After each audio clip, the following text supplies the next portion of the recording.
Well, delighted to say we can get some more reaction from the Rangers first team dressing room because we're now joined by Gary and McAllister. Gary, it's great to have you on the show. Congratulations on the result. How did you see that one this evening?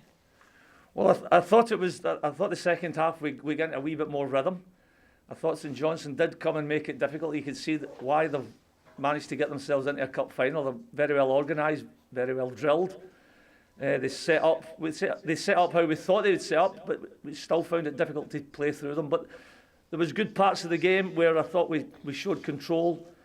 I thought at times in the game Joe Aribo was excellent, but it took a wee bit of magic from Yanis Hadji just to make the difference. So that was big. It was a big 3 points again. Yeah, 23 points is the lead once again. How do you feel the players benefited from the weekend off? Obviously, the Scottish Cup didn't happen, but was that a help to get them out on the training field and maybe a day or so rest? Well, it's very rare, although recently we have had 5-6 days in between games, but we did work on specific things to try and play through this St Johnstone formation. But also there was time for a wee bit of rest as well. You know, we've got a big schedule ahead. European games starting to kick back in again.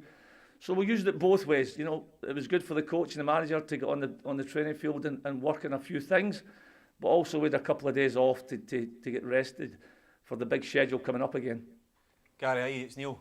Well done. Hi, Neil.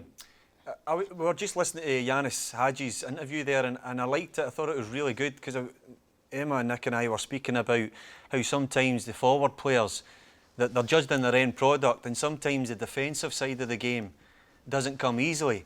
But with his interview there, he's talking about doing the ugly side of the game. Your forward players are so disciplined to break and get back into a shape when they're out of possession. That must please the management staff as well. No, absolutely, Neil. You know, as much as flair and technique and playing on the front foot and actually trying to make things look pretty and the nice combination stuff, that's all good and well.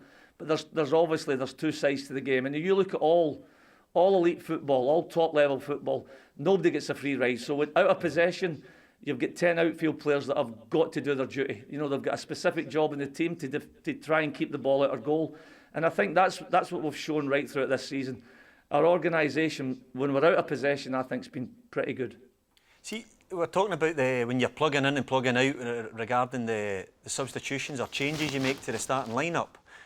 You must have a brilliant camaraderie that we don't see. We don't get the luxury to see. There must be a group of players there, because you know yourself, you've been in winning teams where there's just something that really enjoy each other's company. That comes across to me with this group of players. It's not just about winning games of football. They look as if outside of that, they look as if they got on well. Neil, you're fortunate enough to play in a winning side here, and you've won things, and it's never ever a 10 or 11 outfield players that go and win something. It's always a group of 18, 19, and I thought the most wonderful example of that being shown. I don't know if you were party to it, but last week at Easter Road, Ryan Kent went and pressed 3 or 4 guys in the 92nd, 93rd minute, and all our bench who were sat behind us in the stand in the red zone, to a man, they all stood up and clapped Ryan Kent. That was out on the left side when he went and pressed. That just shows you that there's 18, 19, 20 guys, pushing and pulling together, which is massive. Do you think that, we don't have fans here, do you think you can impact the players more now because you can hear instruction? Because you know what it's like playing in an environment like this when it's full. Sometimes those instructions you can't hear clearly. Do you feel what you get more of an impact just now? I would say, listen, we miss our fans dearly, and if the run we're on, I'm sure the Rangers fans, if they're inside this at Ibrox tonight, they'd be loving it.